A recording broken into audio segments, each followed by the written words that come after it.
محمد وعلى آل محمد كما صليت على إبراهيم وعلى آل إبراهيم إنك حميد مجيد اللهم بارك على محمد وعلى آل محمد كما باركت على إبراهيم وعلى آل إبراهيم إنك حميد مجيد.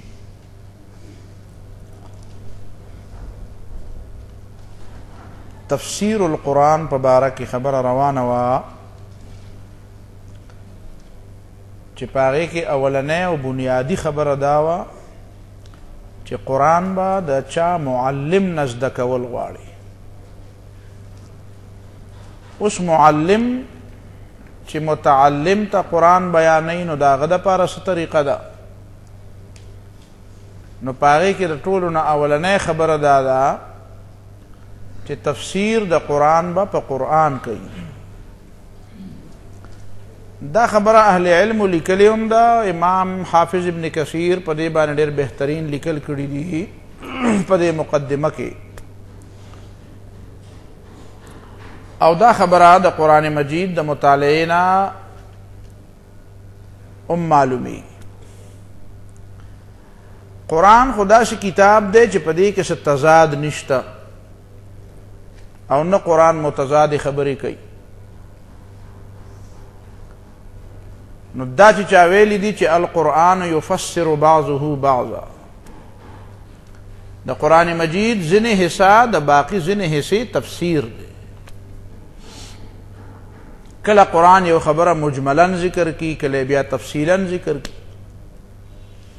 دا مونږ او تاسو چې کله ګورو چې یو واقعي د هغه واقعي یو پهلو په یو صورت کې ذکر شي، باقی ډېرې خبرې پاتې شي، بل ځای کې بیا د هغې واقعي بله پهلو ذکر شي.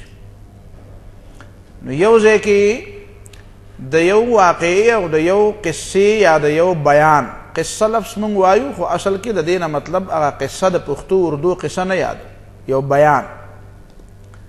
نو د بیان د واقعي یو پهلو په یو ځای کې بیان شي، باقي مجمله پرېښودی شي ځکه چې د هغې موقع نه وي.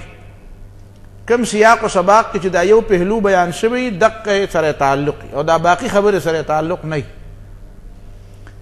نو بیا چې بل سیاق و سباق سره د دغه واقعي هغه بل پهلو متعلقي نو بیا هغه پهلو ذکر شي. نو دا یفسر بعضه بعضا، نو ته به ځینې د ځینو سره لګې نو بیا به د هغې نه بعد پوره خبره ذهن ته راځي. یو آیت په یو ځای کې راشي نو د هغې موضوع سره تعلق لرونکي نور آیاتونه به وګورئ او به ټول راجمع کې نو د هغې نه به پوره خبره زده کړي. نو دې طریقه ده.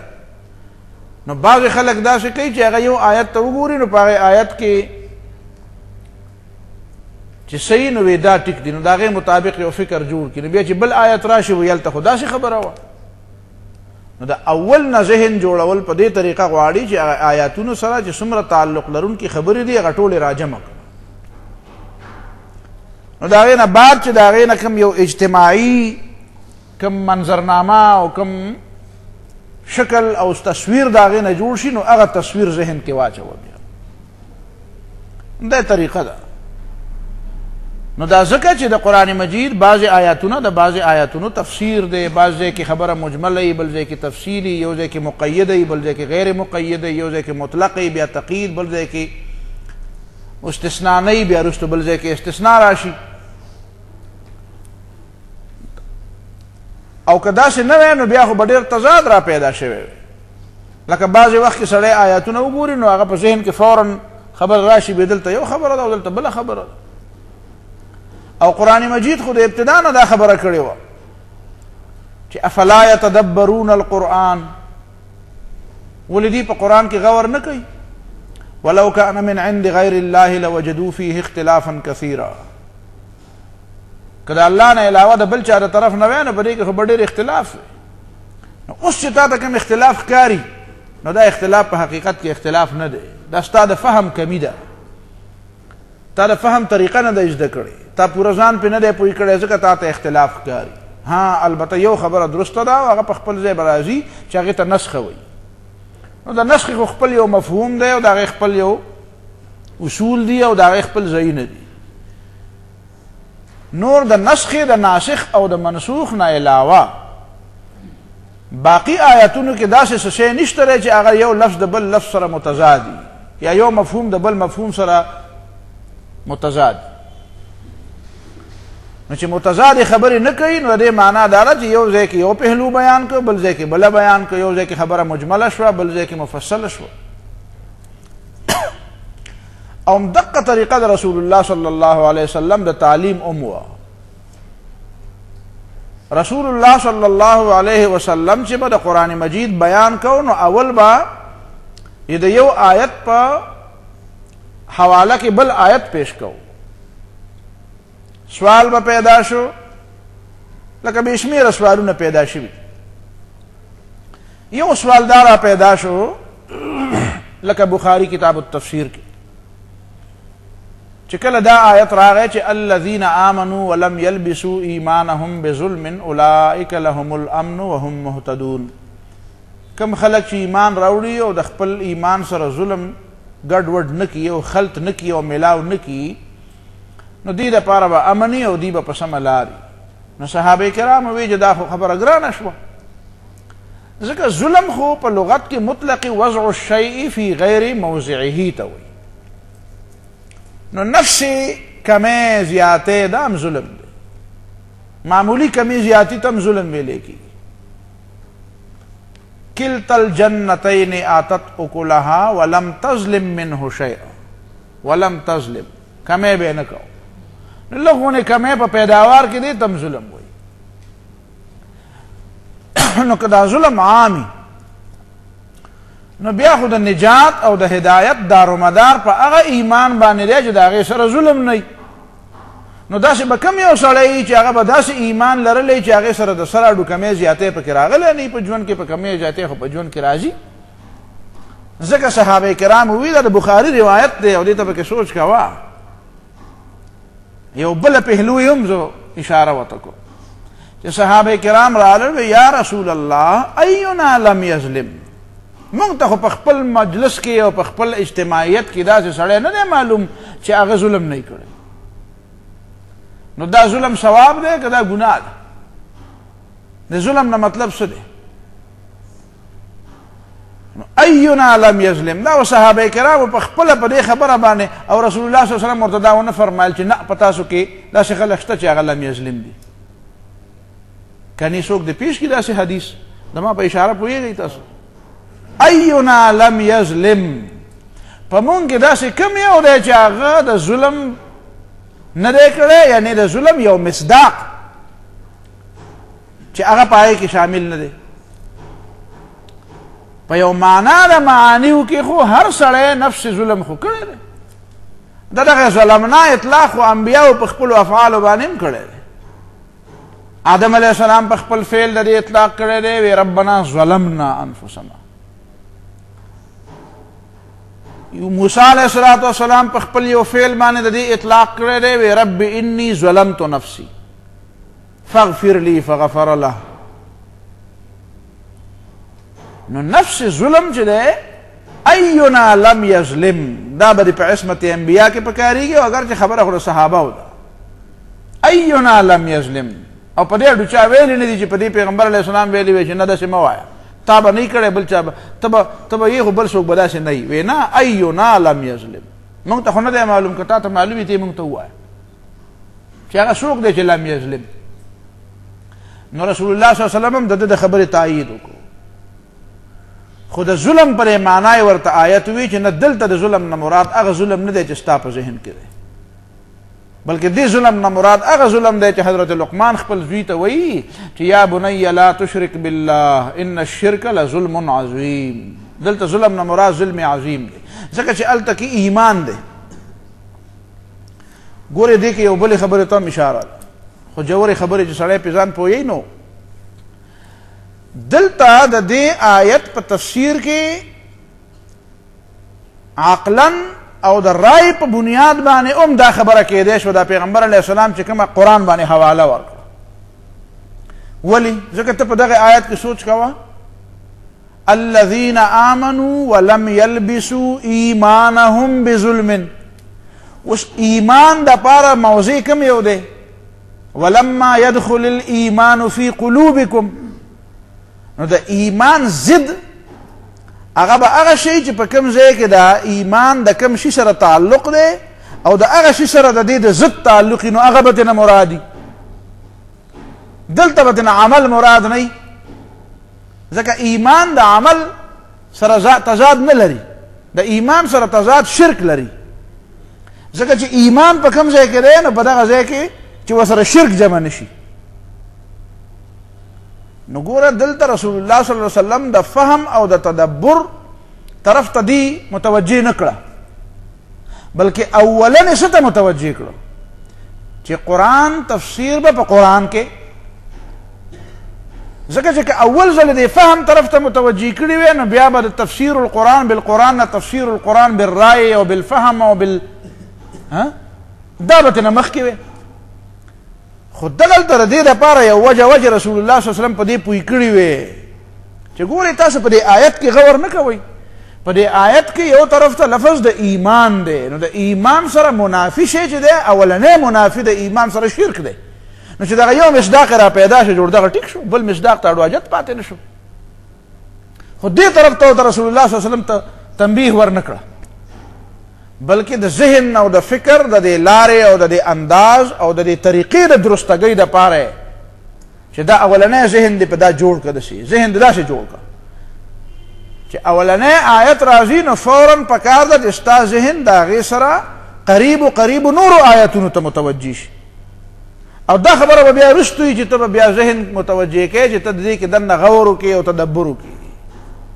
نه غور او تدبر خو دی په خپل ځای، خو طریقه دا ده چې غور او تدبر د تفسیر القرآن بالقرآن نه او د تفسیر القرآن بالسنه نه بعد دی.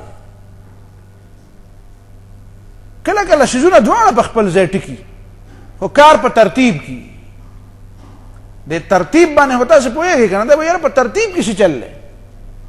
یو ځل په بینک کې چې زه وم نو بعد اوس خو مې ورسره ډېر اختلافات هم دي، په هغه وخت کې مې اختلافات و ځکه خو خبره خرابه شو، خو به هر حال څه وخت خو پکې نو په هغې کې چې ما د اصلاح کوم کوششونه کول نو هغه ښکاره خبره ده چې موږ چا پرې نه ښودو.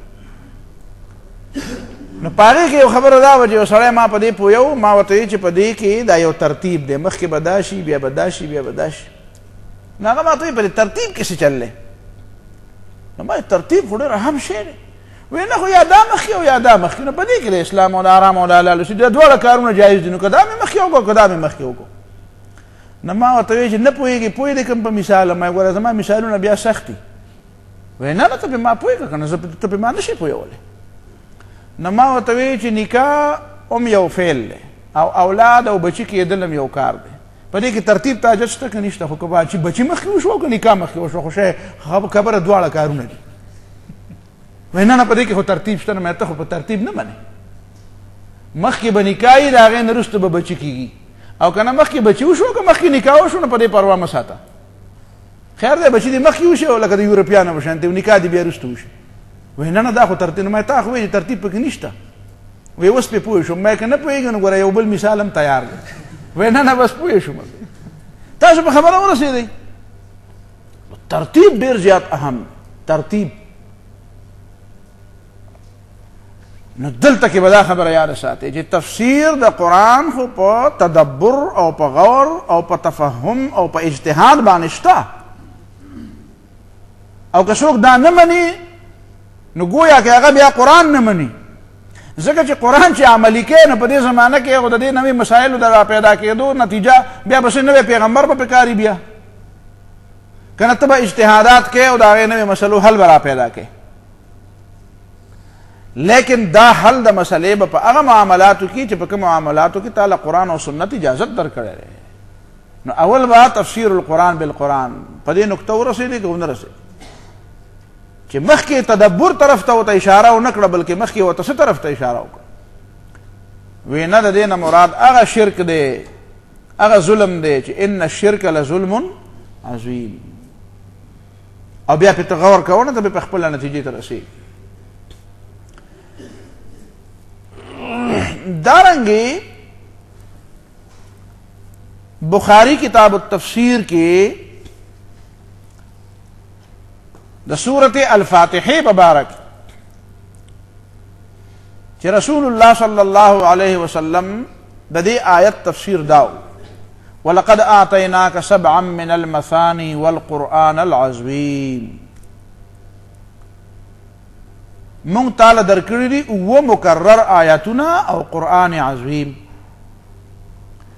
نو د دې نه مراد څه دی؟ د دې اوه مکررو آیاتونو نه او قرآن عظیم خو قرآن عظیم. نو رسول الله صلی الله علیه وسلم حدیث دی بخاری کی چې دا فاتحه چې دا هي السبع المثاني والقرآن العظیم، هي السبع المثاني والقرآن العظیم. دا سورة فاتحه یادی، دا معمولی سورت نه دی، دا هغه اوه آیاتونه دي چې دا بار بار لسته کیږي او دا قرآن عظیم دی. او که والقرآن العظیم کی دا واو د تغایر د پاره وینو قرآن عظیم خپل قرآن عظیم شو السبع المثاني، لیکن حدیث کی خدا دواړه راغلی هي السبع المثاني والقرآن العظیم، دې تم قرآن عظیم ویل کی. نو رسول الله صلی الله علیه وسلم تفسیر د قرآن په قرآن سره کاو او خلک دې طرف ته متوجه کول. دارنګ بل یو مثال دی او هغه کې یو خاص مقصد مې دی ذکر ویم. مسند احمد ابن حنبل کی یو حدیث دی چې حضرت حفصه رضی الله تعالی عنها د رسول الله صلی الله علیه وسلم بیبی دا د حضرت عمر رضی الله تعالی عنہ لور. نو هغه په مخ کې یو ځل رسول الله صلی الله علیه وسلم او فرمایل چې لا يدخل النار احد شهد بدرا والحديبيه، لا يدخل النار احد شهد بدرا والحديبيه، دن بنشي جهنم تا یو تن چې هغه حاضر شوی د بدر غزا ته او حاضر شوی بیعت الرضوان ته. حدیبیه نه مراد هغه بیعت الرضوان دی. لقد رضی الله عن المؤمنین اذ یبایعونک تحت الشجره. نو چې څوک په بدر کې شریک شوی نو دا به دوزخ له نځي، او چې څوک په بیعت الرضوان کې شریک شوی نو دا به هم دوزخ له نځي. نو دا رسول الله صلی الله علیه وسلم فرمایل. نو حضرت حفصه رضی الله تعالی عنها فورا نبی علیہ السلام نے تپوس کو چې یا رسول الله الیس الله یقول، و انداز ته ګور، الیس الله یقول، ولی الله تعالی لا سنوي چې وان منکم الا واردها كان على ربك حتما مقضيا، وان منکم الا واردها، پتاسو کې یو تن نشته مگر دی به ورزي په دې دوزخ، او کان علی ربک حتما مقضیه، دا ستا د رب فیصله ده او په ځان لازمه کړې ده فیصله، او دا فیصله شوې، دا خبره فیصله شوې، دا چورلټه فیصله ده، اټله فیصله ده. نو د خدای پیغمبر ته خو داسې وي او قرآن داسې وي. الیس الله یقول، ولی الله پاک داسې نه وایي. یعنی حضرت حفصه رضی الله تعالی عنها د رسول الله صلی الله علیه وسلم د خبرې په مقابله کې په خپل ذهن کې چې د هغې کوم سوال دی نو آیت پیش کړي او تپوس کړي د پیغمبر علیه السلام، استفهام کړي، تپوس کړي چې زه خو ویم چې هر سړی به ځي، که بدر ته تللی هم به دوزخ باندې ورځي، او که حدیبیې کې هم به ورځي، ځکه چې آیت خو دغه دی اټل دی، هغې کې خو څه استثنا نشته. نو رسول الله صلی الله علیه وسلم ته فرمایل، قال رسول الله صلی الله علیه وسلم ثم ننجي الذين اتقوا ونذر الظالمين فيها جثيا. ورستو آیت ورپسې داسې دی چې ورځي به خو ثم ننجي الذين اتقوا، بیا مت متقیان سکو خلاص کو، هغې له به نجات ورکو، او ونذر الظالمين فيها جثيا، ظالمان به پکې نسکور پریدو. نو مطلب دا دی چې یو دخول دی او یو ورود دی. ورود ورتیرېدو ته هم وایي چې سړی په دې لاره تیر شي، کله به ته خبر هم نشي. رسول الله صلی الله علیه وسلم فرمایي چې په دې صراط، دا صراط ډېر زیات دا مزلقتون، دا خویداڼی ځای دی، خویداڼی دا چې په دې پښتو کې خلک وایي که نه چې د تورې نه تیره دی او د یخته نه نری دی، نو دا تعبیر کله کله درسته وي. مزلقتو اقدام، دلته خلق خویږي او دلته کونډې دي چې څوک پې ورځي او د جهنم قابل نو کونډي رانی شیخته راچي.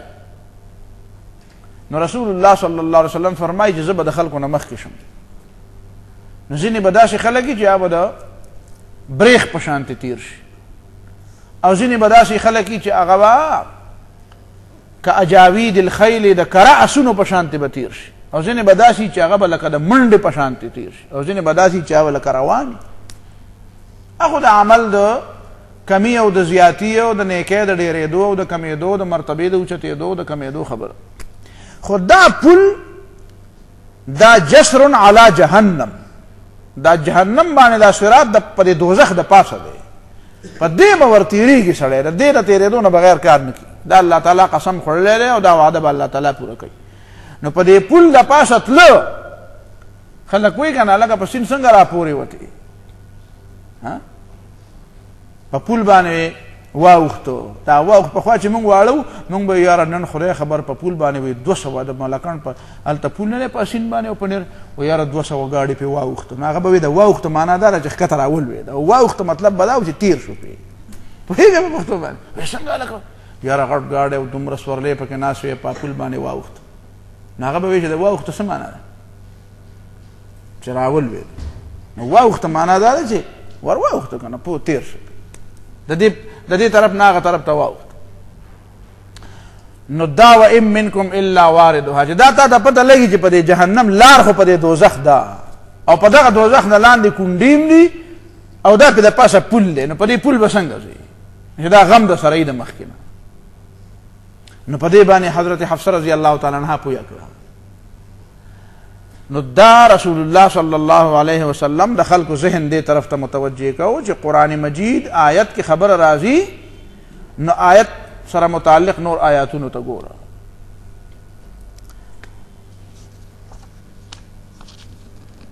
اوس رسول الله صلی الله علیه وسلم د قرآن مجید تفسیر په دې طریقه باندې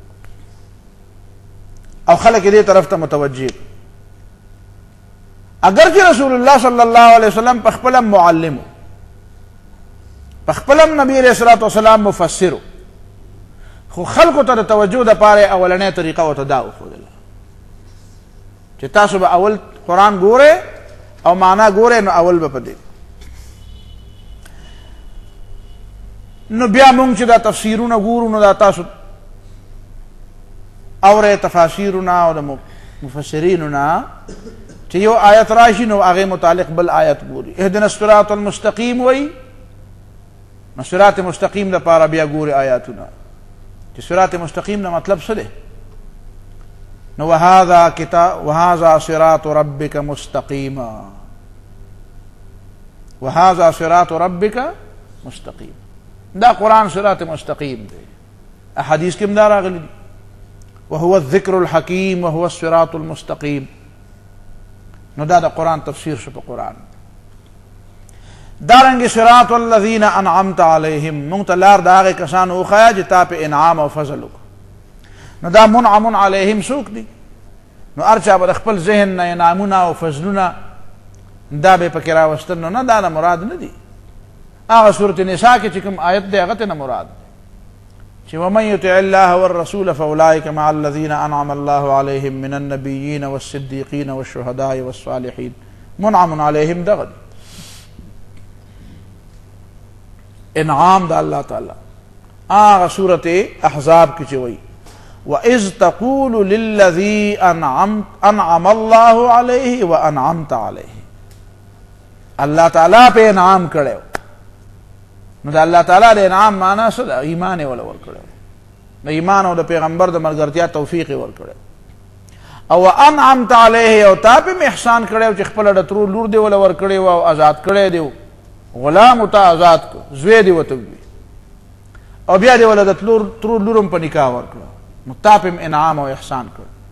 انعام دې نه مراد دا منعم علیهم. مغضوب علیهم، غضب پې شوی. لا تتولوا قوما غضب الله عليهم فباءوا بغضب على غضب ضالين دي قد ضلوا من قبل واضلوا كثيرا وضلوا عن سواء السبيل. نو دا قرآن یفسر بعضه بعضا. نو اولنۍ خبره خو به ته دا زده کړې چې په قرآن مجید کې چې د یو آیت مفهوم وي او هغه د بل آیت مفهوم سره ټکراو خوري نو دا معنا به نه اخلي. هغه مفهوم به هلې چې د نورو آیاتونو سره ټکراو نه خوري. نو دا تفسیر القرآن بالقرآن دی. ځکه چې قرآن کې څه تضاد خو نشته. دویمه طریقه د تفسیر د قرآن تفسیر بالسنه دی. بالسنه مونږ داسې هم ویلی شو چې تفسیر القرآن بالحدیث النبوي، خو د سنت او د حدیث اگرچه مصداقونه یو راشي خو بیا هم یو لفظي فرق خو په دواړو کې شته. د سنت تعلق د اعمالو سره دی. سن سنتن حسنتن. نو ګوره سنت هغه خبرې چې هغه الطریقة المسلوکة فی الدین، هغه لار چې په دین کې جوړه شوې ده او خلک پرې روان دي. نو د دې تعلق د عمل سره دی. او حدیث د دې تعلق د الفاظو سره دی، د وینا سره دی. نو گویا کې دا سنت چې دی د دې د هغې معاملاتو سره تعلق دی چې کوم عملي شوي. ډېرې خبرې د پیغمبر خدا صلی الله علیه وسلم داسې دي چې پرې عمل کې اوس راغلي. نو گویا کې د رسول الله صلی الله علیه وسلم ژوند او د رسول الله صلی الله علیه وسلم عمل دا د قرآن مجید تفسیر دی. یوازې وینا او الفاظ تفسیر نه دی چې پیغمبر علیه السلام د یو آیت په تفسیر کې وینا وکړه، قول یې وکړو، خبره یې وکړه، بلکې د رسول الله صلی الله علیه وسلم عمل او کردار دا د قرآن مجید تفسیر دی. او نبی علیہ السلام جو فرمائی ترکت فیکم امرین لن تضلوا ما تمسکتم بهما کتاب اللہ و سنتی. داسې نه وي چې کتاب اللہ و حدیثی.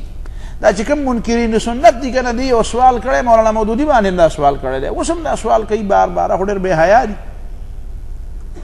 هغه وایي یاره کتاب الله خو ټیک ده، دا قرآن موجود دی، دې نه ویلو، خو دا سنت کوم دي نو کم کتاب والو؟ پیغمبر علیه السلام څه وایي چې بخاري وایي، نو بخاري کوم ځای وه؟ نو د کوم ځای نه به دا والو؟ یعنې دا او بظاهر خلک وایي چې هلکه دا خو زبردست سوال وکړو، یاره اوس بسې چل کوو. حالانکې هغه په خپله هم ګمراه یي او خلک هم ګمراه کوي. نو داسې انداز کې خبره کوي چې ته به وایې چې دا خبره خو ډېره وزني ده، په حقیقت کې خبره بالکل بې وزنه وي، خو تدبر غواړي. یعنی رسول الله صلی الله علیه وسلم فرمایل چې د الله کتاب مې پرېښودو او خپل سنت مې پرېښودو. دې معنا دا ده چې خپل سنت څه ته وایي؟ دې معنا دا ده چې ما په دې 30 کاله ژوند کې ډېرې خبرې داسې عملي کړي دي چې ته ګوره هغې ته نو دغه طریقه ده. دا تاسو چې دا څه زده کوئ، هلکه دا بانګ چې تاسو اول ځل زده کړی اندام د هدایې نه زده کړی که د بخاري نه؟ بانګ هم اول د څه نه زده کړی؟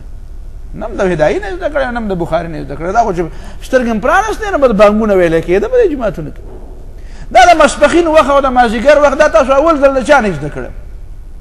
دا ځکه وایم په دې درګۍ کې زموږ سره یو کس و طالب علم ساده غونته کې موږ نه خو مخکې لویه دوره یې کوله، نو هغه به 2 خبرې کولې. شیخ صاحب دی الله پاک وبخښي، هغه ته یو ځل وی په بخاري کې دا ټول ناشنا ناشنا نمونه دي، دا خو دغه تېرې زمانې دي، نو د اوسنۍ زمانې د خلکو نمونه پکې پکار دي، ځکه زمانه بدله شوې ده. پوهېږې په پښتو باندې په سند کې چې کوم رجال دي که نه، دا موږ نه په دې کې یو سړی اوس موږ نه پېژنو. نو د دې زمانې د خلکو یو ستا نوم پکې پکار و، دا پلانکي مولي صاحب نوم پکې پکار، دومره ساده وه.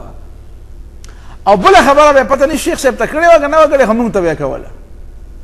وی دا په دې هدایې کې لیکلي چې د مانځه دا طریقه ده او د اودس دا طریقه ده او ماسپښین مونځ دې ته وایي. نو دا خو هسې موږ ته معلوم دي، نو دا پکې ولې لیکل؟ وایي دا خو هسې موږ ته معلوم دي، تاسو په دې خبره پوهېږئ؟ نو د هغه د سادهتوب وجه خو بله وه، خو دا ولې موږ ته معلوم دي؟ ځکه دا خبرې سنت دي، دا عمل دی. نکاح ده هلکه جي واده دی، نکاح ده، نکاح به څنګه تړي؟ یو د ماتوقړ نه ماتوقړ راواله، د بېکاره نه بېکاره سړی راواله، هغه هم وایي چې هلکه نکاح وایي ورکه اوس به نکاح تړي. مولوي صاحب به راځي او څه به وایي او خطبه به وایي او نکاح به تړي او وایي غږ به د نه وباسي، صبر وکړه، غږ به کوې که څنګه چل به نو بیا کله کله کلک کړي هلکه وایي غږ مه کوه. نو هغه غږ نه کوي. کله کله هغه جنۍ ته وایي ته وایي واک مه ورکوه، وایي خبرې مه کوه، نو بس هغه ناست دی د ده ورته منت کوي ته واک راکړه ماله او اختیار راکړه دا کیسې میسې دا ولې وایي؟ د هدایه ویلي که شروقایه ویلي. حج له یاره جي حج له مې داخله کړې ده، الله دې موږ او تاسو ټول بوځي بار بار. نو دا حج نه چې داخلې کوي نو د بخاري کې له کتاب الحج ویلی حاجي که په هدایه کې ویلی دا طریقه ده. دا روژه چې اوس روانه ده دا چا ته پته لګي؟ دا په کوم کتاب کې خلکو ویلي چې لکه روژه روانه ده؟ دا په بخاري کې لیکلي چې لس ورځې پس روژه ده. د دې وجې نه خلکو ته د ډېر د خلکو ته پته ده لکه روژه را روانه ده. اجي دا الطریقة المسلوکة فی الدین دا ګرځي پرېږدي دا چې ماشومان لګیا دي دا پارې په لاس کې نیولي دا چې کلمې وایي دا چې تلاوتونه کوي دا چې د جهاد خبرې کوي دا د اسلامي حکومت خبرې کوي دا چې وایي دروغ ښه نه دي دا چې وایي چې غیبت ښه نه دی دا چې وایي چغلي نه ده په کار. نو دا ټولې خبرې په کتابونو کې کتلې دي که دا طریقة المسلوکة فی الدین ده دا پرې عمل پرې دنیا کې دا خبرې عملي شوي دي. او دا ځینې پکې داسې سادهګان دي وایي یاره اوس یې ورته مونږ ښایو. نو ته لا پیدا هم نه وې دا دنیا ته دا خبرې په دې باندې په سوونو کاله په دنیا کې حکومتونه شوي دي دنیا ته دا خبرې معلومې دي د دې مطابق د دنیا نظام چلېدلی دی د دې مطابق تجارتونه شوي دي بیو شوي دي د دې مطابق فیصلې شوي دي عدالتونو فیصلې کړي دي.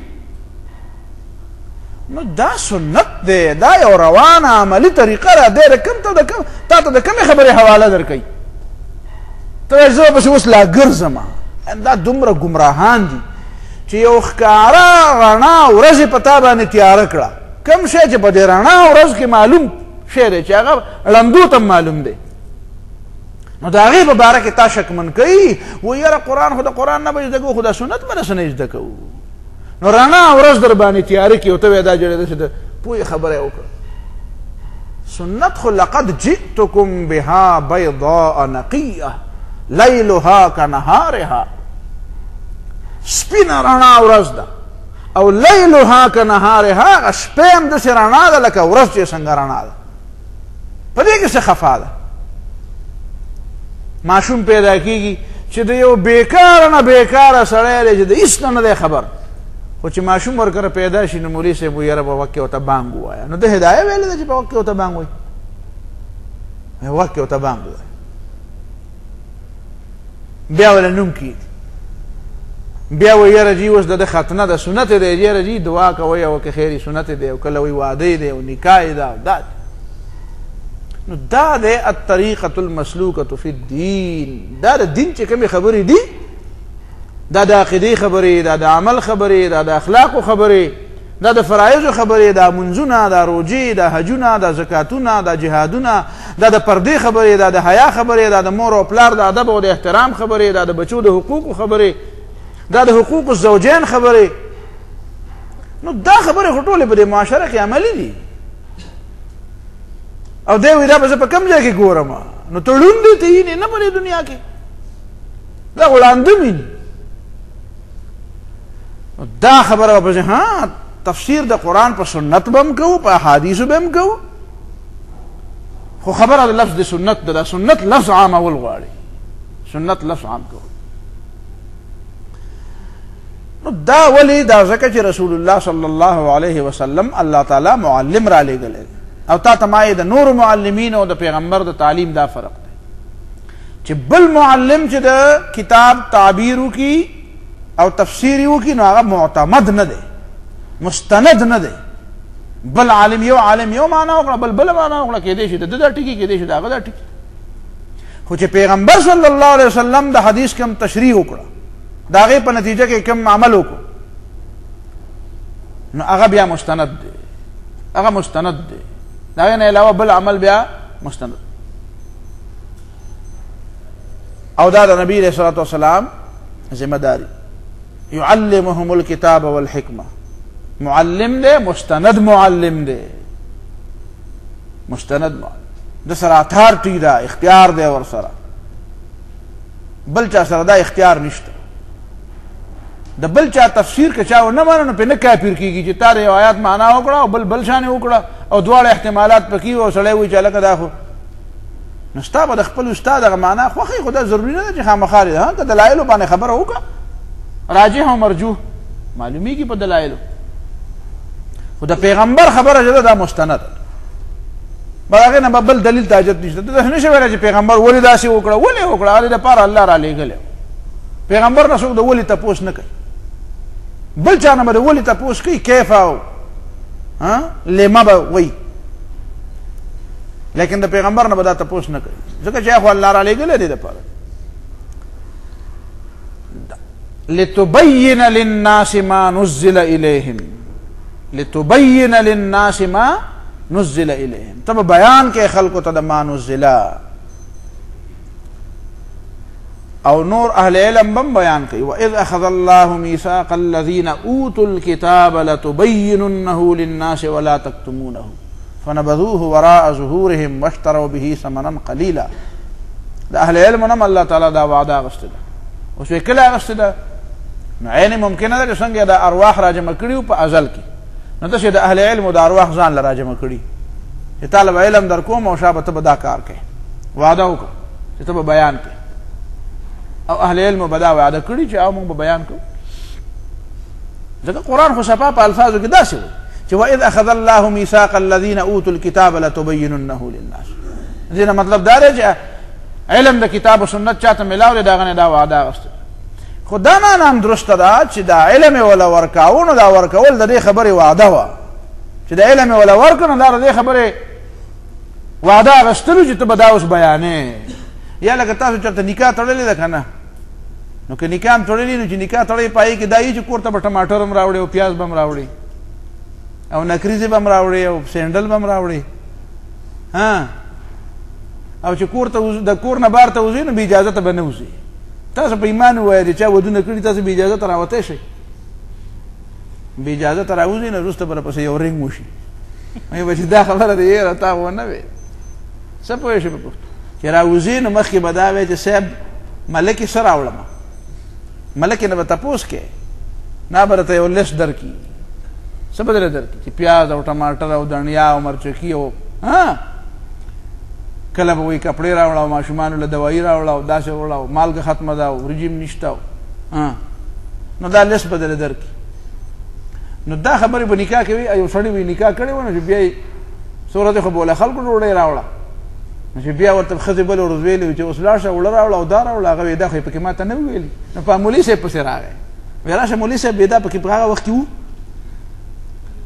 نو هغه ورته ویلي دا یې په ضمن کې وو، وایي دا د دې قبیلتوب په ضمن کې دا هر څه شامل دي چې ته ما قبوله کړې ده، نو دې کې دا هر څه شامل دي.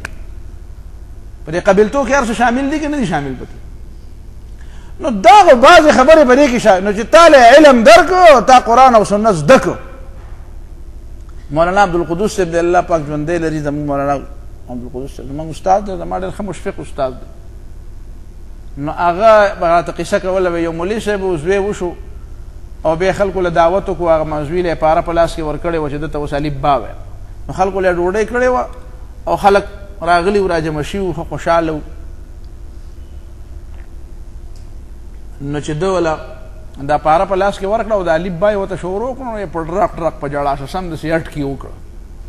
نو خلکو ورته ویل چې مولي صاحب په تاسې چلو شو، دا خو د خوشحالۍ خبره ده چې الله پاک دله زویم درکړو او بیا دومره لوی شو. دا ګوره خلک خیراتونه دې کړي دي او خلک ډوډۍ خوري او دغه دی او ته ورته اوس الف با وایې او دا خو د خوشحالۍ په دې کې ژړا څه دي؟ هغه وایي غږ یې مه کوه، په داسې غم مې اخته کړه چې د مرګه پورې به ترې نه خلاصېږي، او که په دنیا کې سم چلېده نو خلک به یې نه پرېږدي، او چې په دنیا کې خلک د خوښې مطابق چلېده او د الله تعالی د خوښې مطابق نه چلېده، نو په قبر کې به بیا ملایک نه پرېږدي او په قیامت کې به بیا خدای نه پرېږدي، جهنم له به ځي.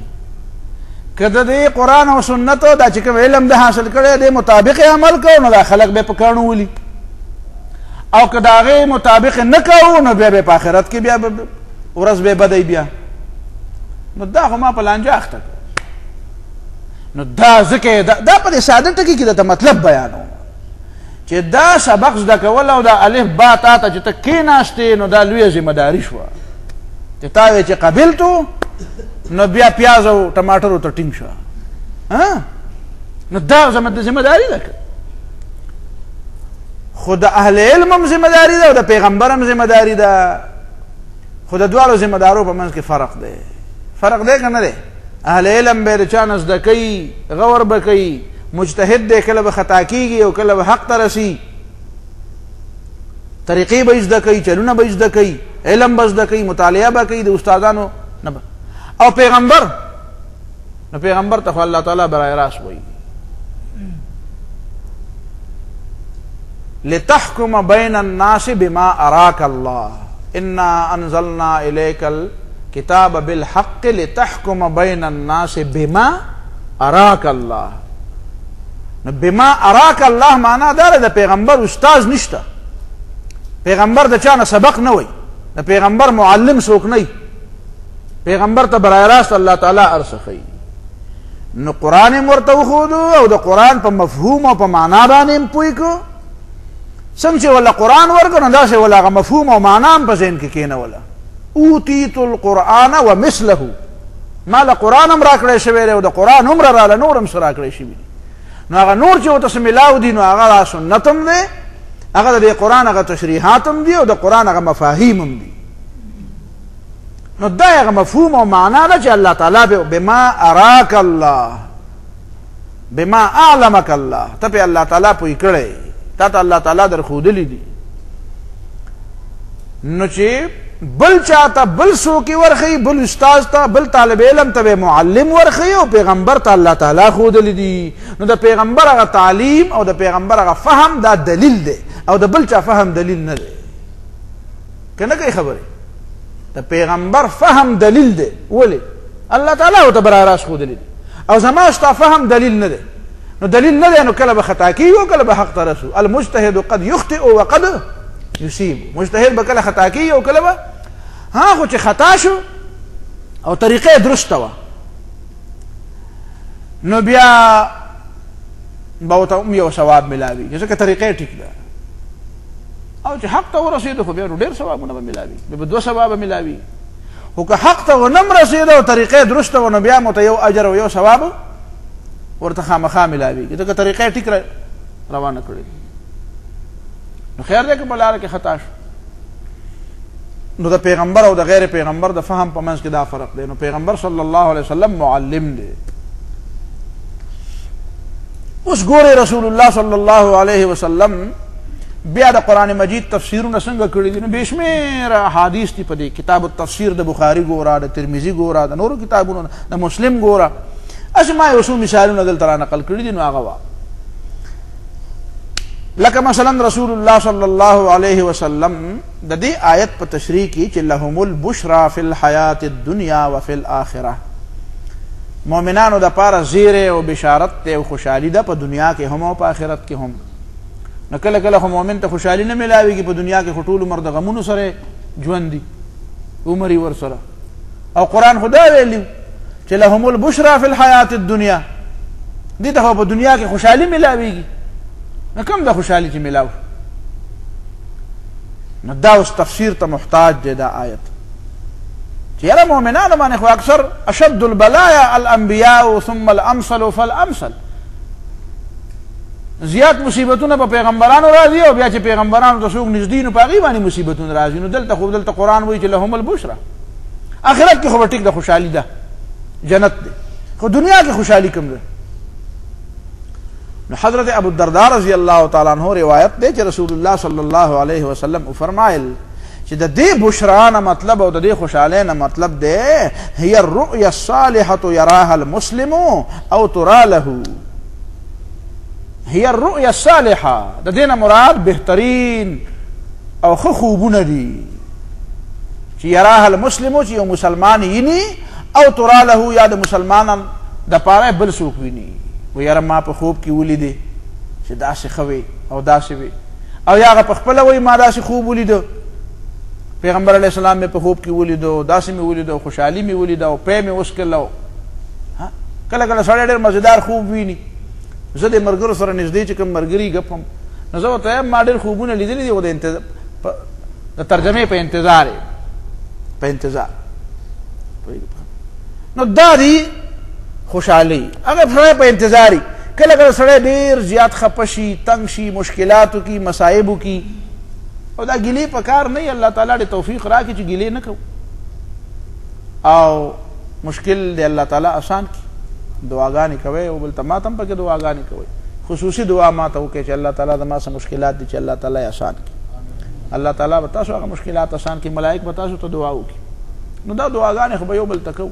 خو داسې کله مشکلات زیات شي او سړی بلکل داسې مایوسۍ طرف ته روان شي، حتی اذا استیأس الرسل، مایوسۍ طرف ته سړی لاړ شي، نو هغه وخت کې کله کله سړی تفاول وکړي یا آیت د چا نه واوري. زه خو داسې کوم کله یو ناڅاپه یو آیت واورم بس وایم چې دی ماته،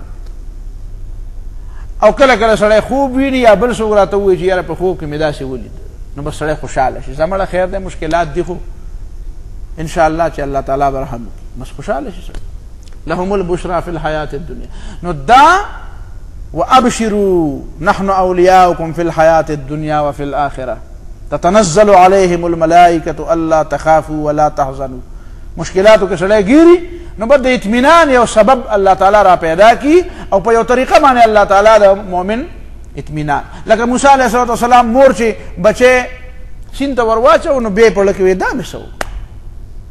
نو قرآن وایي چې ان کادت لتبدي به لولا ان ربطنا على قلبها. ان کادت لتبدي به، قریب و چې په خپله ویلې وی چې دا بچی مې په روغ، نو خلکو به پېژندلی دا خو ردي دی، نو بیا خو خبره خرابه. ان کادت لتبدي به، قریب و چې دی ویلې وی چې دا مې څه چلو لولا ان ربطنا على قلبها، کما ولا زړه نه وی کلک کړی.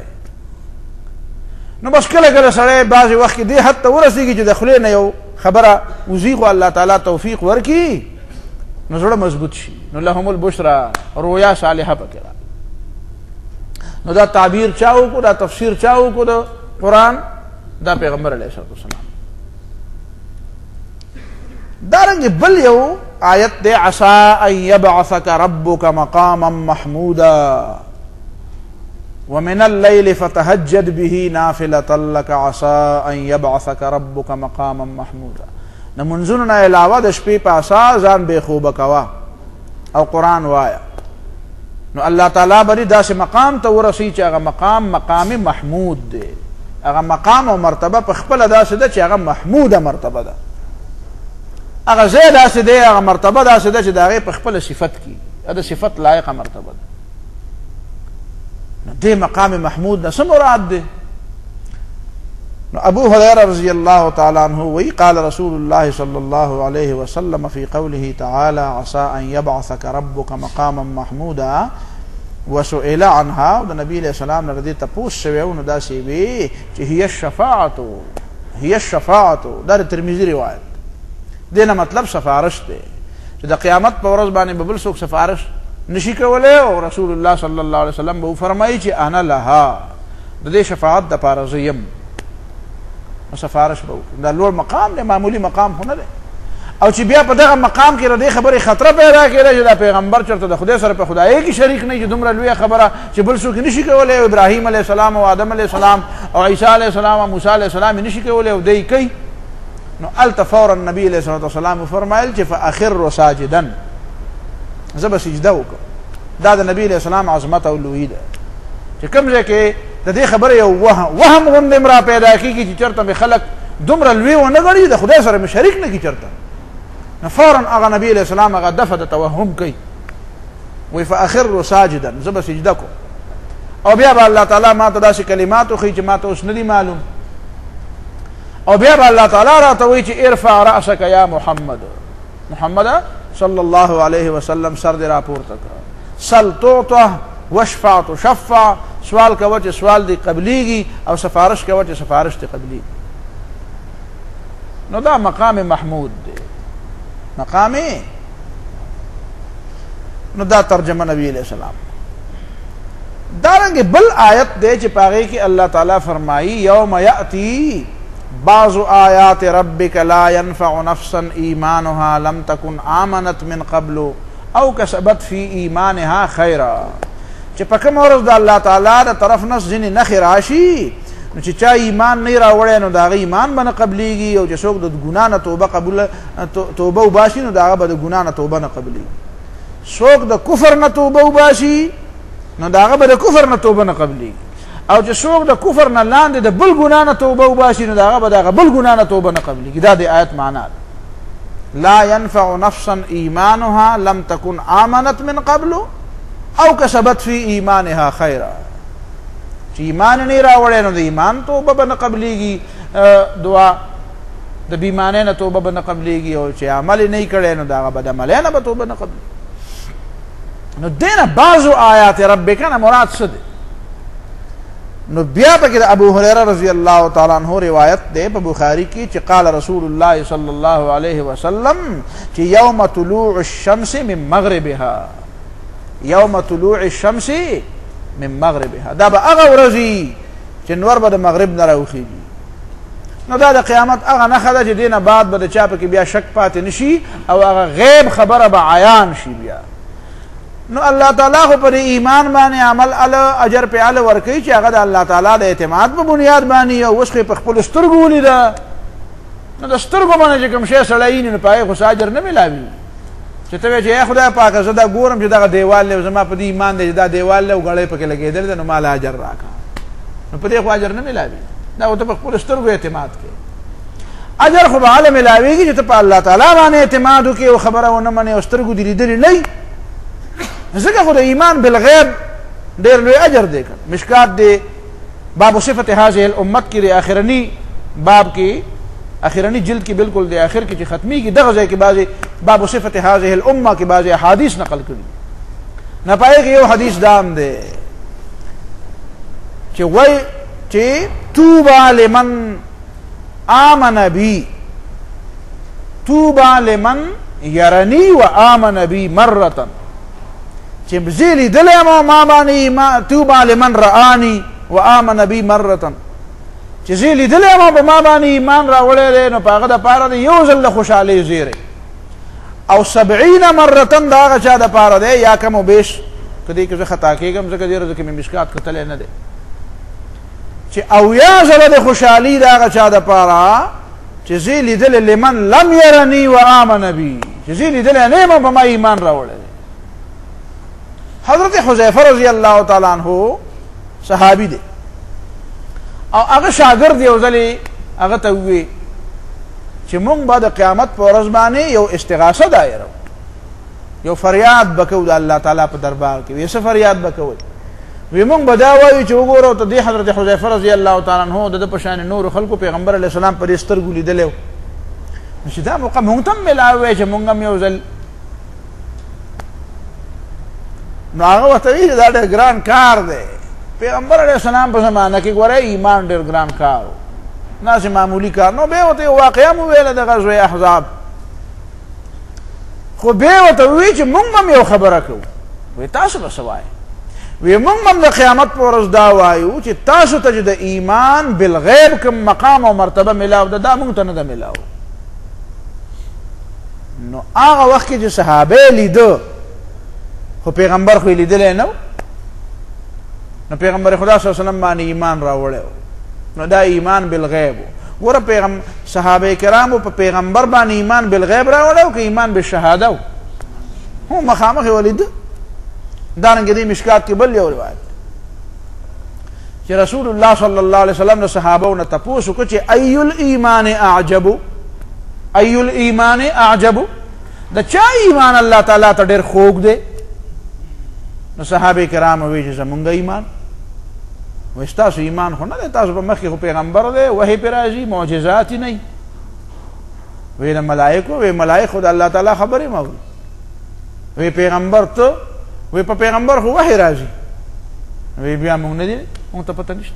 وی د هغه چا ایمان د الله تعالی په نسبت باندې ډېر اعجب دی او الله تعالی ته ډېر خوښ دی، الله پې ډېر خوشحاله دی چې نه زه لیدلی یم او نه تاسو لیدلی دي او نه ملایک لیدلی دي او نه دا خبرې، خو بس داسې یو خبر ورته رسېدلی دی چې پیغمبر راغلی او هغه پیغمبر باندې په ما باندې ایمان راوړي. نو په نالیدلي به ما باندې ایمان راوړي، نو دغه ایمان د الله تعالی په نسبت باندې څه دی؟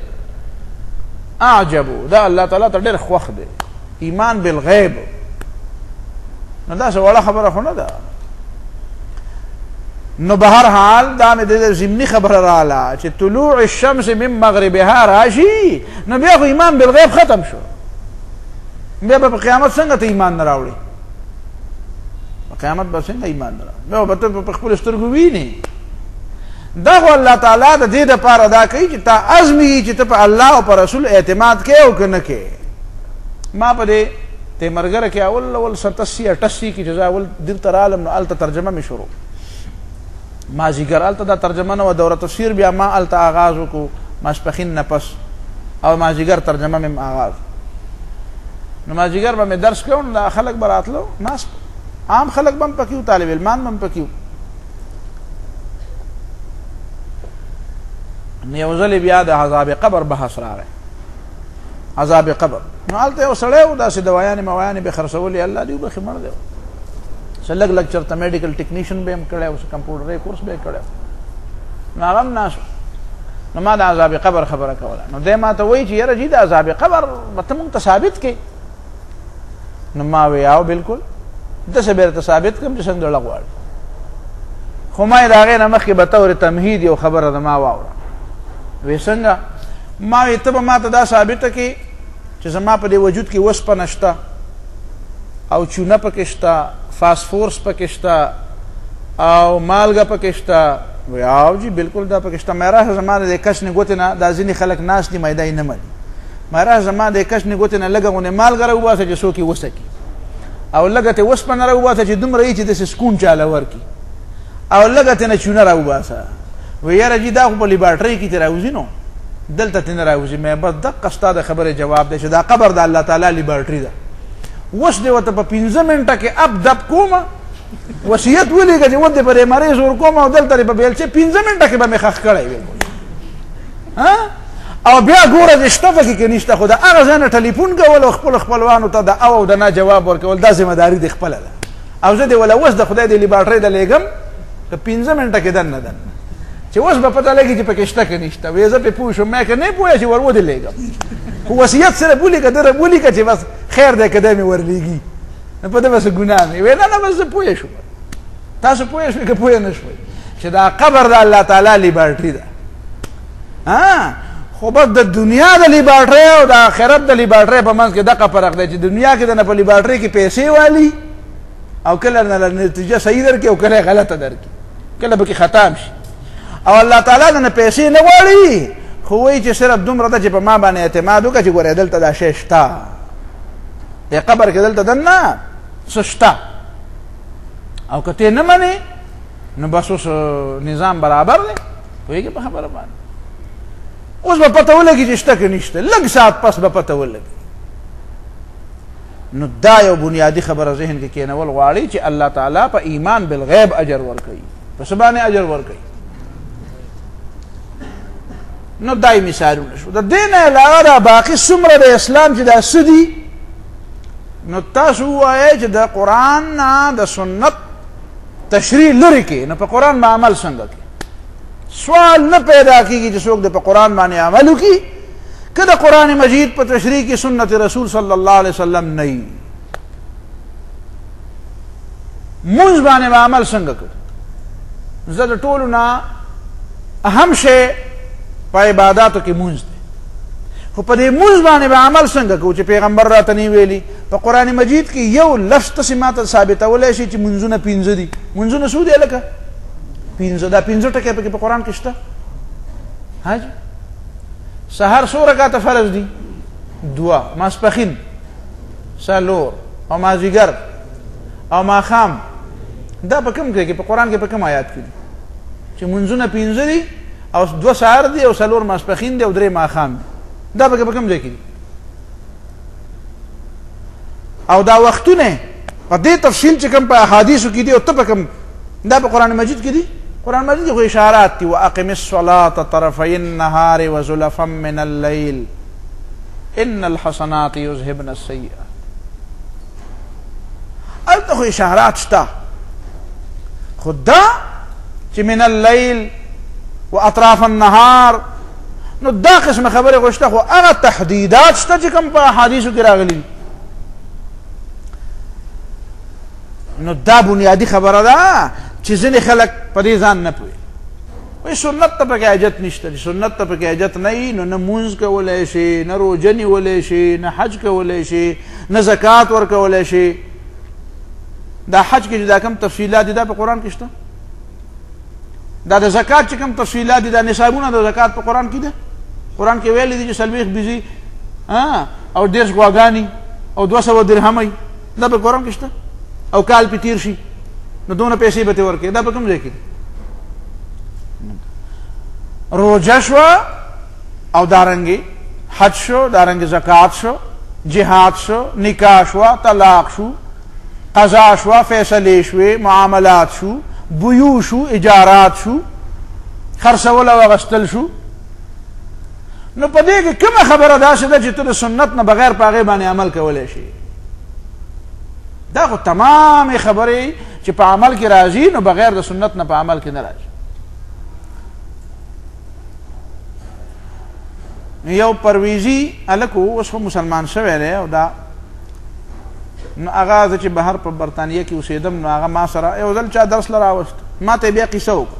وایي ما اجازه اړو د چا درسونه اورم نه، بس ما ته پته ده دا داسې فضول. نو بهرحال چا به ورته ویلي چې زه ته راشه دا یو قسم یو ځل مات که یو درس واوره نو که بیا نه اورې نو ما نو یو ځل درس له راغی نو بیا به تقریبا څه د پاسه 100 میله به بیا درس له به راته د جمعې او د هفتې درس.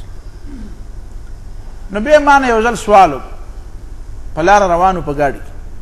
نو سوال یې رانه وکړو ویې راځي زه یو تپوس کوم. ما یې وایه وی دا معراج او اسراء چا خو پوی کړی و معراج. وی په دې قرآن مجید کې دا تاسو د معراج کومه خبره چې تاسو کوئ وی دا په دې قرآن مجید کې نشته.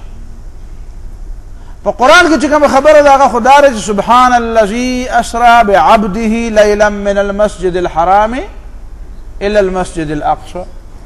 دا خبره خو په قرآن کې ده چې پیغمبر علیه الصلاة والسلام په یو شپه کې د مسجد حرام نه مسجد اقصی ته لاړ.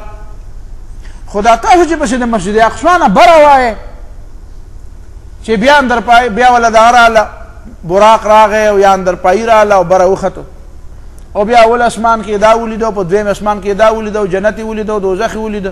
وایي دا خو په قرآن کې نشته. نو چې دا دومره اهمه خبره ده نو دا په دې قرآن کې ولې نشته؟ او په قرآن کې چې کومه خبره ده هغه هم دغه ځای پورې ده چې الی المسجد الاقصی. نو زه پوه شم چې دا پرویزیانو خطا کړی. بیمارۍ باندې پوهېدل ضروري دي نو بیا علاج آسان تشخیص ضروري دی. او چې په سوال څوک وکړي نو ته د هغه په دغه سوال نه بیماري معلومیږي، دغه سوال نه بیماري معلومیږي. نو چې هغه بیماري سړي ته معلومه وي او سړي تجربه وي نو بیا پته لګي سړي ته. او الله تعالی د سړي مدد هم کوي، یوازې په تجربه خو کار نه کېږي. نو ما ته د هغه بیماري فورا معلومه شوه نو الله تعالی د ما مدد وکړو. هغه نه ما یو سوال وکړم، ستا د سوال جواب به درکړم خو ستا نه یو تپوس کوم.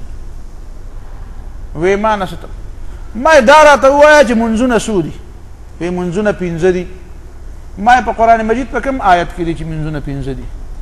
دا 5 ټکی په کوم آیت کې دی؟ وی با زه په خبره ذهینو وی زه په خبره پوه شو. ما زه تا ته تفصیلات ویم خیر. ما وی چې قرآن مجید کې دا 5 منځونه خو دا خو د معراج تحفه ده. رسول الله صلی الله علیه وسلم چې معراج ته لاړو نو د هغه ځای نه چې تحفه مؤمنانو له راوړه نو څه راوړه؟ 5 منځونه یې وله راوړه. او هلته کې خو دا منځونه 50 خو موسی علیه السلام په موږ باندې زړه وسېزو نو بار بار نبي علیه السلام ته وی چې زما امت ډېر بېکاره و هغې نشي ادا کولی نو ستا امت به څنګه ادا کړي؟ نو دا منځونه الله تعالی ته ووایه چې کمې کړي. نو ورو ورو یې کمول نو د 50 نه څو جوړ شو؟ او الله تعالی وی چې الحسنة بعشر امثالها. نو د 5 منځونو په ځای به ولې زه ثواب د څو ورکوم؟ د 50. نو دا تحفه د کوم ځای نه راغله؟ ما یې ګوره چې سړی یو ځای له تلی نه دی، چین له تلی نه دی، نو د چین توتي د کوم ځای نه راوړ؟ خو چې د چین نه توتي راوړ او ته هغه توتي منې نو د دې معنا دا ده چې ته به دا منې چې د چین ته تلی و. لورې ته چې لاړ نه او واوره نه ده، دا واوره هلکه دا د غر واوره په دې بازار کې خرڅېږي نو دا هغه د مشین واوره خو نه ده. نو مشین واوره نه ده نو دا به لازما دلته خو راورېدلې هم نه ده. نو ته به په دې نه پوهېږې، په دې عقل به نه پوهېږې، سړی به خامخا چېرته تللی؟ لورې ته تللی او د لورې نه دا د غر واوره راوړې ده او که ته دا نه منې چې څوک لورې ته تلي دي نو دا به راته څنګه ثابتوي چې دا غر دا واوره اوس د دې ځای کې د کوم ځای نه راغله دا مسله به ته څنګه حل کړې نو دا خبره حل کول آسان شو اوس چې پیغمبر خدا صلی الله علیه وسلم منې چې 5 منځونه دي نو دا به منې چې دا 5 منځونه د معراج نه راوړي وو نو معراج ته تللی اوس کې راوړي وو که نه بیا مایې چې ته چا په دې خبره نه پوهې کړی نو پوهه په دې خبره باندې ځان پوهې که چې قرآن مجید یوازې د قرآن اهمیت نه بیانوي د حامل قرآن او د معلم قرآن اهمیت هم بیانوي په دې قرآن کې بین السطور هم او په بالکل په واضحو ټکو هم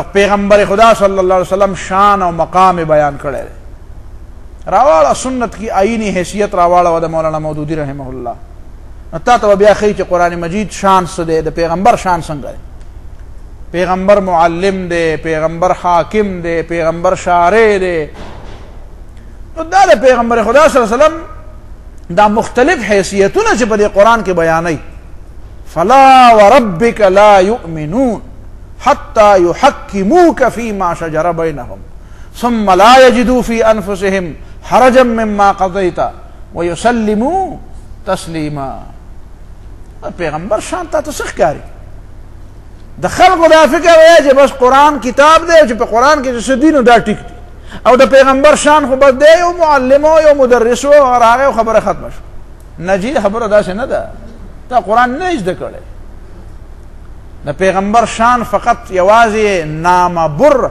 او پیغام بر پیغام وړونکی او یو نامه او یو خط وړونکی یوازې دا حیثیت نه دی د پیغمبر صلی الله علیه وسلم ډېر لوی حیثیتونه دي یأمرهم بالمعروف وینهاهم عن المنکر ويحل لهم الطیبات ويحرم عليهم الخبائث ويضع عنهم إصرهم والاغلال التي كانت عليهم پیغمبر خو ډېر لوی شان نو دا چې کومې خبرې قرآن بیان کړي او باقي ټوله خبره پیغمبر ته پرېښوده نو دا د دې دپاره چې ستا دماغو کې دا کینی چې پیغمبر ګورې څه وړوکوټي شان والا حیثیت والا شخصیت نه دی چې تا وایي چې بس خو قرآن په الله نازل کړو بس یو واسطه وه یو ذریعه وه یو وسیله وه د رارسولو او د پیغام او د خط د رارسولو یو ذریعه وه هغه یې راورسوو باقي مونږ پوهېږو او کار هم پوهېږه نجی خبره داسې نه ده نو مونځ بغیر د پیغمبر نه نشي کولی قرآن کې ته وایې چې مونځ به کوه نو مونځ به څنګه کوي بیا به پیغمبر ته محتاج نو دا دی تفسیر القرآن بالسنه تفسیر القرآن قرآن باندې عمل کول غواړې نو بیا به سنت او دی بل طرف نم دا ځان پوهی کا چې پیغمبر دې په ذهن کې او قرآن دې په ذهن کې نه الله دې په ذهن نو بیا به هم خطا کېږي مولانا مودودی ادبي غوندې خبره کړې ده ډېره مزېداره د کشته چلونکي ته ناخدا وایي ناخدا دا ټکی به په ما ډېر بد لګېده چې ناخدا ناخدا څه مطلب دی اصل کې خدا مالک ته وایي او نه دی اصل کې دا دی ناو ناو ناو په هندۍ ژبه کې کشتۍ ته وایي ناو نو ناو خدا معنا د کشتۍ مالک د کشتۍ څه مالک په دې عربۍ ژبه کې ورته ناخوذه وایي ناخوذه د کشتۍ تقریبا څه د پاسه 200 نومونه دي په عربۍ ژبه کې نو یو نوم په هغې کې څه دی ناخوذه نو دا ناخوذه نوم یې زموږ د دې بر صغیر نه اخیستی دی هند چې ورته وایي که نه هند دې باندې به هم چېرته بحث وکړو چې هند هندي لفظ چې راشي که نه نو د ایران د دې حدودو نه واله نیولې تر د هغه جزایر مالاباره پورې جزایر شرق الهند پورې او دی خوا د افغانستان او دا ټول د هغه تبت د چین د حدودو پورې او دی خوا د سمندر دې حدودو کې چې د دم نه کومه علاقه ده نو دې ته عرب هند وایي هند دې ته وایي نو بلغت الهند یا هندي لفظ چې راشي نو د هغې نه مطلب دا علاقه یي یوازې انډیا ته نه مراد نه هندوستان ته نه مراد نه لکه وروسته به ته دا ووې چې نزل آدم بالهند، آدم علیه السلام په هندوستان کې راغی. نو دا هندوستان ته نه دی مراد چې ته وایې چې هلکه هندوستان کې په پاکستان کې نه راکوز شوی، نه دې نه مراد دا ټوله ځمکه ده، دا یوه ځمکه وه. دا فضیلت هلته هم حاصل دی او دې ته هم دی. پوهېږي په خبره باندې؟ نو دا بلغت الهند. نو دا یو هندي لفظ دی، هندي ناو خدا. نو د هغې نه عربی ژبې جوړ کړه څه؟ ناخوزه. نو ناخوزه کشتۍ ته وایي. نو ناو خدا. نو مولانا مودودی وایي چې که پیغمبر والی او خدای پرېږدي نو دا دې غلط کار وکړو، تباه کېږي. او چې خدای والی او پیغمبر نه بغیر په قرآن باندې ځان پوهې، د الله په خبره د پیغمبر نه بغیر ځان پوهې. نو مولانا الفاظ دا ویلی دي چې کم خلق چې د الله تعالی کلام زده کوي خو د پیغمبر نه بغیر یې زده کوي، نو هغې داسې مثال دی لکه کشتۍ بغیر د ناخدا نه، کشتۍ بغیر د مانکي نه. نو چې په کشتۍ کې کښېنې او چل دله نه درځي، چې په غواګۍ کې کښېنې او ډرایوینګ دله نه درځي او نه ډریور نو څه به کې؟ نو کښېنه پکې. هسې که باران کېده نو بچ به او نور خو چېرته ځي نه، ځکه چې ځي خو سړی غواړي، ډرایور غواړي. نو کشتۍ کې چې اولاده هم ښه ده چې په وچه ولاړه ده، او کشتۍ خو په دریاب کې چې ته پکې کښېنې او بیا سیلۍ هم راشي نو چغې به بیا وایي چې اوس به څه کوو، او کشتۍ والا یي نه. نو د الله تعالی د خبرې مطلب چې بیانوي او زده کوي او د پیغمبر نه بغیر زده کوي، نو وایي د دې داسې مثال دی لکه کشتۍ بغیر د ناخدا نه. خو چې اوس د پیغمبر نه خبرې زده کوي او وایي چې قرآن نه وایم خو تش پیغمبر، لکه دا چې کوم خلک د پیغمبر صفت کوي او به حیثیت پیغمبر نه مني، به حیثیت یو لوی انسان مني، نو د دې داسې مثال دی چې هغه بیا وایي چې بیا ناخدا نه بیا خدا جوړ کړي، چې څوک بیا پیغمبر بغیر د کلام الله نه او بغیر د خدای نه پیژندل غواړي، نو بیا د دې نه هېڅوک دی نشي ملي کولی چې دی به دې ناخدا ته څه ووایي، خدا به ورته ووایي. بیا به د پیغمبر نه خدای جوړ کړي. لکه عیسایانو چې د عیسی علیه الصلاة والسلام نه څه جوړ کړو؟ په خدای کې شریک. نه، پیغمبر به په خپل مقام کې نو بیا به پیژني، دنه به خدای هم نه جوړی او د الله تعالی خبرې او د الله تعالی کلام هم بغیر د ده نه نشي زده کولی، د ده دا مقام دی. نو بیا به ته په صحیح طریقه روان یې. نو دا هغه بنیادي خبره په ذهن کې کېنول غواړي چې قرآن او د الله تعالی وینا او الله تعالی ته رسېدل. قل ان کنتم تحبون الله فاتبعوني فاتبعوني يحببكم الله. الله سره محبت کې نو پیغمبر اتباع به کې نو الله به د الله تعالی محبوب کېږي. او چې پیغمبر د من نه لرې کې نو بیا به نه کتاب الله زده کوي او نه به الله ته ورسي او نه به د الله تعالی د محبت تقاضي وپېژني او نه به د هغې په نتیجه باندې په هغې به څه نتیجه هم څه مرتب نشي. ته به محبت کوې خو محبت به بې اصول محبت وي، بې طریقې محبت به وي. نو دا یو بنیادي خبره ذهن کې ایښودل غواړي چې قرآن زده کوې نو قرآن به د پیغمبر نه زده کوې، د پیغمبر نه به. او که ته د پیغمبر د من نه لرې کوم دغه په عربۍ پوهېږم خو چې څنګه مې زده کړو نه بیا به ګمراه شي، بیا به څه کوې؟ یضل به کثیرا، په دې قرآن به ګمراه شي. ته به وایې چې په قرآن خلک ګمراه کېږي، ما دا قرآن کې وایي نو په قرآن کې څه وایي الله تعالی؟ ویضل به کثیرا ویهدي به کثیرا. ډېر خلک دا قرآن وایي خو هغه پې څه کېږي؟ خطا کېږي. ته دا خو په مثال باندې وایي. ما سورت بني اسرائیل کې یو بل شانې آیات وکړه، وننزل من القرآن ما هو شفاء ورحمة للمؤمنين ولا يزيد الظالمين إلا خسارا. ولا يزيد الظالمين إلا خسارا. قرآن ظالمانو له څه زیاتی؟ تاوان. نو ګوره دا قرآن د تاوان دپاره دی که دا د شفا دپاره دی؟ وننزل من القرآن ما هو شفاء. قرآن خو علاج دی، اخو دوایی ده، بلکې د دوایی هغه نتیجه ده چې هغه شفا ده. دوایی خو کله خطا کېږي خو شفا نه خطا کېږي. نو قرآن ته دوا ونه وی، قرآن ته څه ووی؟ شفا. دوایی خو خطا کېږي خو شفا، شفا معنا دی جوړ شو، چې جوړ شو نو بیا پکې اخوا څه دي؟ ها جی چې جوړ شو نو بیا به څه دي زمونږ یو مولوي صاحب دی هغه خلک یو بل ته وایي چې صحت دې څنګه دی نو صحت خو صحت ته وایي نو صحت دې څنګه دی صحت خو معنا روغوالی دی روغوالی دی پوهېږي په خبره که نه خلک وایي چې صحت دې څنګه دی خو صحت معنا روغوالی نو روغوالی خو چې تا ورته صحت دی خو روغوالی دی که نه بیا دې راغله څنګه تپوس لکې نو شفا خو شفا ده شفا خو چې راله خو بس شفا ده نو بیا پکې خو څه دي لیکن ولا یزید الظالمین الا خسارا ظالمان پې څه کېږي تباہ کېږي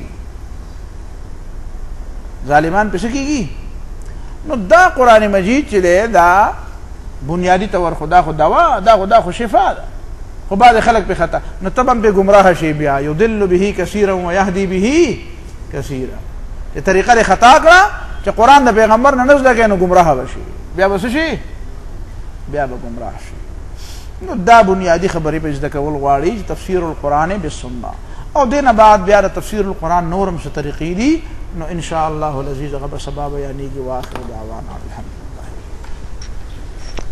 ربنا تقبل منا إنك أنت السميع العليم وتب علينا إنك أنت التواب الرحيم